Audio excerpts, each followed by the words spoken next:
Alright, this next graph is called a line graph, and remember when we talked about this in the intro, a line graph is useful for looking at trends over time.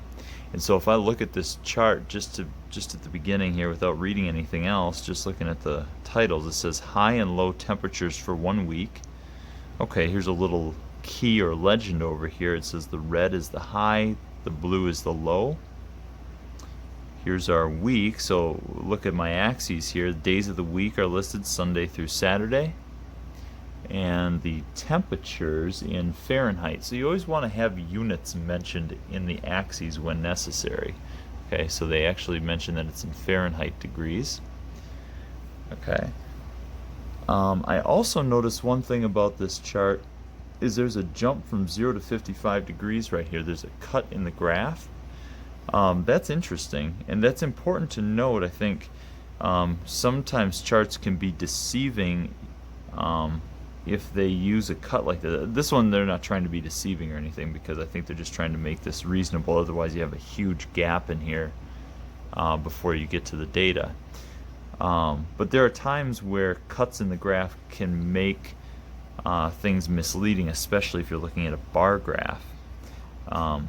And so you want to be careful to notice those sorts of things.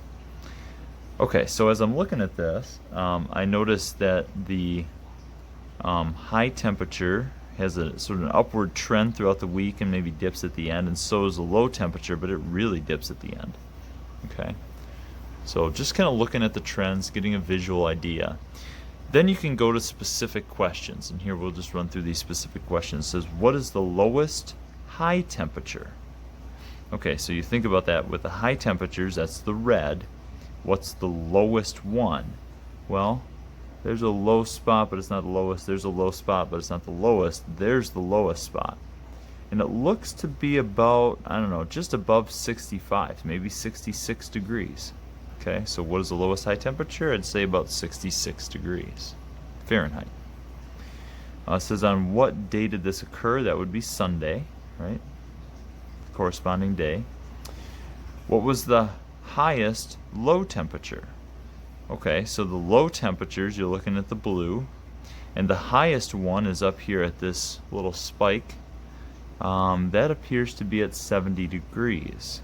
Okay, so 70 degrees Fahrenheit is the highest low temperature. It says, on what day did this occur? Well, the highest low temperature occurs, that's this blue spot here, on Friday. And then it says, find the mean difference between the daily high and low temperatures for the week shown to the nearest hundredth. So what they're implying there is you're looking for the mean of the differences. So the difference between the high and low temperatures. So you look at all the differences here and take the mean. This one requires a bit of calculation. So I'm going to set this up sort of in a table format. If I look at Sunday, Monday, Tuesday, Wednesday, write these all out, Thursday, Friday, and Saturday, the difference from the high to low is, let's see, 66 to 60 is 6 degrees. On Monday it would have been 70 down to about, what's that, 62 maybe? 70 to 62, which is about an 8-degree difference. On Tuesday we're looking at, I would say, that 76 down to 66. That's about a 10-degree difference. On Wednesday we're looking at probably 72 down to, what's that, 66 again. So 72 minus 66, that's a difference of 6. Thursday, I need to just slide this up. Thursday is going to be over here. That's 80 down to probably 68. 80 down to 68 is 12.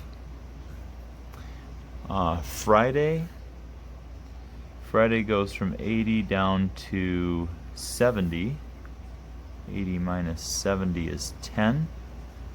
And then Saturday, we're looking at 74 down to 62. So 74 down to 62 is, what's that, 12? Yeah, I would say that's a difference of 12. And so what they want us to do, so we found all the differences, right? Difference between the daily high and low temperatures. They want us to find the mean of that set. So going back to the previous section, now we're looking at some statistics. To find a mean, you add up all this data and divide by the number of data items, which would be 7. So I'm going to add those up. 10 and 10 make 20. 12 and 8 make 20. So I'm going to set those aside. 20, 20, that's 10 and 10, 8 and 12. Those all make 20. I've got 6 and 6 makes another 12. And then there's this 12. Right? So I'm just kind of simplifying this off a little bit.